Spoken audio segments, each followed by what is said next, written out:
చదువుల కోసం లక్షలకి లక్షలు డొనేషన్ కట్టాలి. కాలేజ్ లెవెల్కి అయితే ఆ లక్షలు డబుల్ అవుతాయి. ఇంట్లో అంత డబ్బు ఉండదు, అప్పు తీసుకోవాల్సిన పరిస్థితి వస్తుంది. వాళ్ళని వీళ్ళని తెలిసిన వాళ్ళని చుట్టాలను అడిగితే ఏమంటారో తెలుసు కదా, మాకే ఇబ్బందిగా ఉంది, మాతో కావు, అస్సలు ఒక్క రూపాయి కూడా లేదని డైలాగ్స్ మీద డైలాగ్స్ వస్తుంటాయి. ఎవరైనా చూద్దాం చేద్దామని చెప్పి కరెక్ట్ టైం రాగానే హ్యాండ్ ఇస్తారు. అప్పుడు చేసేదేం లేక ఇల్లు బంగారం తాకట్టు పెట్టి లోన్స్ తీసుకుంటారు. ఇది ప్రతి ఇంట్లో కామన్గా జరిగే విషయమే కదా. అయితే అవసరాలకి ఎమర్జెన్సీలకి ఎవరిని అడగకండి. శర్మ గోల్డ్ కంపెనీ వాళ్ళకి కాల్ చేస్తే చాలు, ఒక్క పూటలో మీ బంగారాన్ని మనీగా మారుస్తారు. తాకట్లో ఉన్న బంగారాన్ని విడిపించిస్తారు.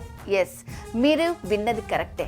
శర్మ గోల్డ్ కంపెనీ వాళ్ళకి ఒక్క కాల్ చేస్తే చాలు, వాళ్ళే మీ ఇంటికి వచ్చి వివరాలు అడిగి తెలుసుకుని వెళ్ళి తాకట్లో ఉన్న బంగారాన్ని విడిపించి ఆ రోజు ఆన్లైన్ ధరకి కొనుగోలు చేసి మిగిలిన అమౌంట్ని మీకు ఇస్తారు. మీ కష్టాల నుంచి బయటపడేస్తారు. సో తాకట్లో ఉన్న మీ బంగారాన్ని విడిపించుకోవాలంటే శర్మ గోల్డ్ కంపెనీ వాళ్ళకి కాల్ చేయండి. శర్మ గోల్డ్ కంపెనీ తాకట్టు బంగారానికి నిజమైన బయ్యర్.